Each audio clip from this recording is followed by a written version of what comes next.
राष्ट्रीय उपलब्धि सर्वेक्षण 2021 नेशनल अचीवमेंट सर्वे। तो दोस्तों, आज हम बात करते हैं ऑब्जर्वर के कर्तव्य एवं दायित्व कि ऑब्जर्वर जो नेक्स्ट 2021 होने वाला है उसमें क्या क्या कार्य कर रहा होगा। पहला हम जान लेते हैं कि कौन कौन से वे आवश्यक प्रपत्र हैं जिनके माध्यम से ऑब्जर्वर एफआई के सहयोग से नेस 2021 को संपादित कर रहा होगा। पहला है achievement test AT. Achievement test वह है जिसके माध्यम से विद्यालय में छात्र परीक्षा दे रहे होंगे, अर्थात जिस विद्यालय में जितने छात्र होंगे उतने ही अचीवमेंट टेस्ट मिलेंगे। लेकिन ये ध्यान रहे कि मैक्सिमम ये 30 मिलेंगे और उस स्कूल में जितनी उस संबंधित कक्षा में छात्र संख्या होगी उसी के सापेक्ष मिले होंगे। दूसरा मिलेगा पीक्यू। पीक्यू प्यूपिल क्वेश्चनर या छात्र प्रश्नावली। ये आप देख लेंगे कि वो जिस विद्यालय के लिए आप ऑब्जर्वर नियुक्त हुए हैं उस विद्यालय के लिए उतने ही पीक्यू होंगे।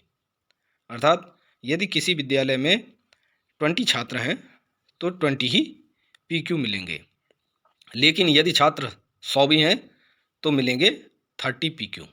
अधिकतम 30 ही मिलेंगे, एटी भी 30 और पीक्यू भी 30 अधिकतम। उसके अतिरिक्त ये भी हो सकता है कि जितनी छात्र संख्या है अगर 30 से कम है तो उसी के सापेक्ष उतनी ही पीक्यू और एटी मिलेंगे। तीसरा मिलेगा टीक्यू। टीक्यू टीचर क्वेश्चनर, ये शिक्षक प्रश्नावली। अब जिस कक्षा के लिए आप ऑब्जर्वर नियुक्त हुए हैं उस कक्षा के जितने विषय हैं उतने विषयों को पढ़ाने वाले टीचर के लिए टीक्यू मिलेंगे। माना कि आप क्लास 3rd के लिए ऑब्जर्वर नियुक्त हुए हैं तो क्लास 3rd में 3 विषय हैं, एक ईवीएस है, एक लैंग्वेज है और एक मैथ्स है। तो उनको अगर 3 टीचर पढ़ा रहे हैं तो 3 टीक्यू मिलेंगे। लेकिन यदि आप क्लास 8th के लिए या 10th के लिए नियुक्त हुए हैं तो क्लास 8th में 4 सब्जेक्ट हैं तो 4 टीचर पढ़ा रहे होंगे। क्लास 10th में 5 सब्जेक्ट हैं तो 5 टीचर पढ़ा रहे होंगे, तो फिर 4 या 5 ही टीक्यू मिल रहे होंगे। उसके बाद मिल रहा होगा एसक्यू, स्कूल क्वेश्चनर। ये क्योंकि एक स्कूल है तो एक स्कूल के लिए एक क्वेश्चनर मिल रहा होगा। अगला एक कंट्रोल सीट मिलेगी। इस कंट्रोल सीट के माध्यम से आप छात्रों को कक्षा में बिठा रहे होंगे। फिर फील्ड नोट मिलेगा। फील्ड नोट वह है जिसके माध्यम से उस दिन एफआई और आप जो जो गतिविधियां विद्यालय में संपादित हुई हैं उनको आप फील्ड नोट में भरकर देंगे। ओएमआर मिलेंगी जिनको कि भर के दिया जाना है। जैसे एटी के लिए अगर 20 स्टूडेंट है तो 20 अचीवमेंट टेस्ट की ओएमआर मिलेंगी, 20 पीक्यू मिलेंगी और 4 या 3 या 5 ओएमआर पीक्यू टीक्यू की मिलेंगी और इसी तरह से एसक्यू की एक ओएमआर मिलेंगी। अब इसके बाद हम आगे बढ़ेंगे ऑब्जर्वर के कार्य एवं दायित्व पर। हाँ, तो एक ज़रूरी बात ये कहनी है कि आप चैनल को सब्सक्राइब कर लीजिए, क्योंकि हमने इससे पहले एफआई के कार्य एवं दायित्व पर बात कर ली है। यदि आप वह भी देखना चाहते हैं तो चैनल सब्सक्राइब कर लेंगे तो भी आसानी से आपको उपलब्ध हो जाएगा। साथ ही जो भी नए अपडेट आते रहेंगे वह मैं इस चैनल के माध्यम से आपको उपलब्ध कराता रहूँगा। तो चलिए बात करते हैं ऑब्जर्वर के कर्तव्य एवं दायित्व। सबसे पहले नेस वेबसाइट में आपको लॉगिन करना है। वहाँ से अपना नियुक्ति पत्र लेटर ऑफ अपॉइंटमेंट डाउनलोड करना है, जिसमें आवंटित स्कूल का यूडाइस कोड और चयनित कक्षा का विवरण होगा। उस लेटर ऑफ अपॉइंटमेंट में आपकी फ़ोटो होगी और हस्ताक्षर होंगे। डीएलसी तथा स्कूल का विवरण भी होगा। डीएलसी डिस्ट्रिक्ट लेवल कोऑर्डिनेटर, और जिस स्कूल के लिए आप नियुक्त होंगे उस स्कूल का विवरण भी होगा। फिर लेटर ऑफ अपॉइंटमेंट के साथ आपको अपनी आईडी, जिसमें Aadhaar card, driving licence, voter ID इत्यादि को साथ में ले जाकर जो कस्टोडियन स्कूल है उसमें जाना है। कस्टोडियन स्कूल या डीएलसी सेंटर, जहां से आपको नेस के लिए सामग्री मिलेगी। अपना लेटर ऑफ अपॉइंटमेंट लेके आप उस स्कूल में जाएंगे। जब आप डीएलसी या कस्टोडियन स्कूल में जाएंगे तो वहाँ से आपको सामान दिया जाएगा।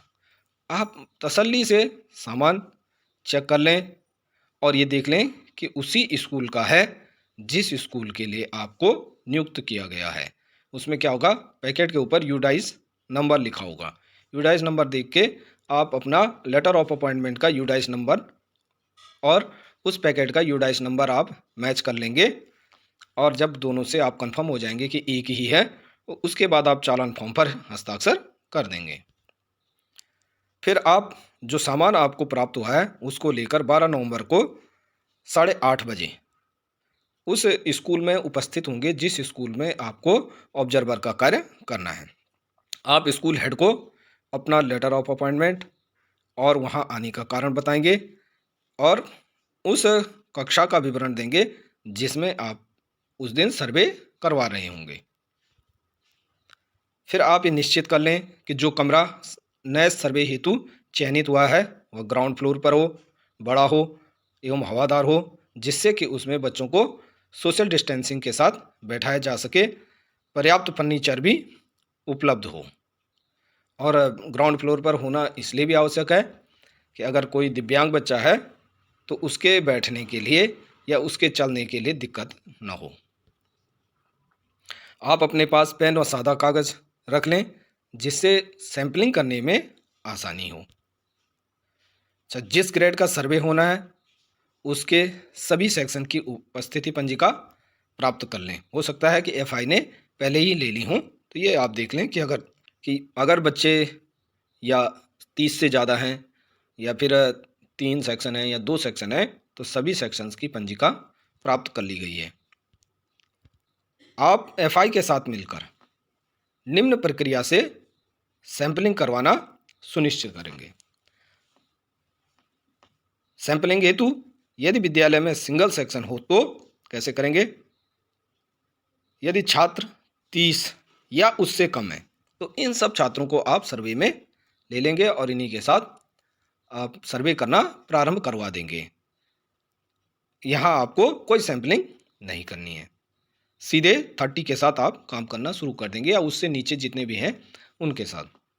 लेकिन यदि छात्र संख्या 30 से ज़्यादा है या फिर एक से ज़्यादा सेक्शन है तो फिर कैसे होगा वो देख लेते हैं। 30 से अधिक छात्र संख्या हो तो फिर आप किस छात्र को उस दिन सर्वे में सम्मिलित करवाएंगे उसके लिए देखिए, यदि छात्र संख्या 45 है तो आप क्या करेंगे, 45 को 30 से डिवाइड कर देंगे जो कि 1.50 आ रहा है। 1.50 का मतलब है 1, अंतराल आपका 1 होगा। और यदि 1.51 हो जाए तो फिर अंतराल 2 हो जाएगा। जैसे 50 छात्र संख्या है तो 50 को आपने 30 से डिवाइड किया तो 1.67 हो गया, तो अंतराल 2 हो गया।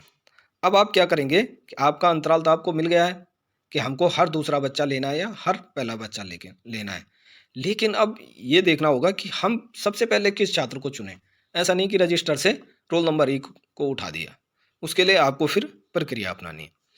आपको चिट पर सभी छात्रों के रोल नंबर लिखकर एक डिब्बे में डाल देने हैं और फिर चिट ड्रॉ मेथड से एक रोल नंबर उठवाना है। और जब आप उस रोल नंबर को उठा देंगे तो जो पहला रोल नंबर आएगा वो आपका नेस आईडी 1 हो जाएगा। फिर आप जो आपका अंतराल आया है, यदि बच्चे 45 से कम थे तो अंतराल 1 ही आया और रोल नंबर माना कि 8 आया, तो आपने 8 को नेस आईडी रोल नंबर 8 नेस आईडी 1, रोल नंबर 9 नेस आईडी 2, रोल नंबर 10 नेस आईडी 3। इस तरह से आप इसे आगे बढ़ाते रहेंगे और जहाँ पर आपके 30 पूरे हो जाएंगे वहाँ पर नेस आईडी 30 करके आप समाप्त कर देंगे। यदि अंतराल 2 आता है तो 2 अंतराल के लिए आप ठीक ऐसे करेंगे कि रोल नंबर 8 नेस आईडी 1, रोल नंबर 10 नेस आईडी 2, रोल नंबर 12 नेस आईडी 3। इस तरह से आप सैंपलिंग की प्रक्रिया पूरी कर लेंगे। यदि सेक्शन 1 से अधिक हो तो फिर क्या करेंगे? फिर आप क्या करेंगे, चिट और ड्रॉ मेथड अपनाएंगे। यदि 3 सेक्शन है तो 3 सेक्शन माना ए बी सी हैं, तो 3 पर्चियां आप बनाएंगे, तीनों पर ए बी सी लिखेंगे और रख देंगे। फिर एक पर्ची उसमें से उठवाएंगे और यदि उस सेक्शन में छात्र संख्या 30 से कम निकली, माना कि 3 सेक्शन थे ए बी सी और बी सेक्शन चयनित हुआ, लेकिन बी सेक्शन में बच्चे 25 ही मिले, तो फिर आप क्या करेंगे, एक बार फिर से जो है पर्चियां डालेंगे और फिर जो है उस पर्ची को भी सम्मिलित करेंगे और उसको उठाएंगे, देखेंगे यदि फिर भी बी सेक्शन आपके हाथ में आता है तो आप क्या करेंगे, उस सेक्शन को ले लेंगे और उसी से काम करना शुरू कर देंगे।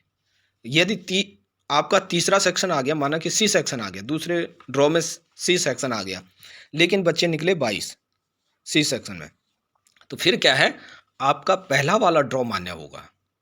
पहले आपका बी आया था तो आप बी वाले सेक्शन पर ही सर्वे कंडक्ट करवाएंगे, फिर सी वाला छोड़ देंगे। लेकिन अब क्या करना है कि क्योंकि बी सेक्शन में तो 25 बच्चे थे, आपको 30 पे करवाना है, तो ऐसा नहीं कि आपने 25 पे ही कंप्लीट करवा दिया। अब जो 5 बच्चे बचे हैं उनके लिए आप क्या करेंगे, बी सेक्शन वाले को तो अलग कर लेंगे। अब आपके पास 2 पर्चियां बची, ए और सी, फिर उनको ड्रॉ निकालेंगे, उसमें से जो पर्ची आपके हाथ में पहले आई उस पर्ची को चुनेंगे और उससे ही चयनित छात्रों को सैंपलिंग द्वारा, माना कि आपके पास फिर दूसरा जब आपने ड्रॉ निकाला, बी सेक्शन आपने अलग कर लिया था, फिर आपने ड्रॉ निकाला और ए सेक्शन आ गया, और ए सेक्शन में भले ही 35 बच्चे हों लेकिन आपको चाहिए केवल 5, तो अब आप उस 35 बच्चों को वही सैंपलिंग की जो प्रोसेस है चिट एंड ड्रॉ मेथड के द्वारा, एक अंतराल आएगा या जो भी अंतराल आएगा उस अंतराल से आप बच्चा चुन लेंगे और 5 बच्चे लेकर उस 25 में ऐड कर देंगे और इस तरह से 30 छात्रों को पर आप सर्वे करवाएंगे। जो चयनित 30 छात्र हैं उनको नेस ID 1 से शुरू करते हुए रजिस्टर में अंकित वास्तविक नाम के साथ कंट्रोल शीट पर समस्त छात्रों का आप विवरण दर्ज कर लेंगे।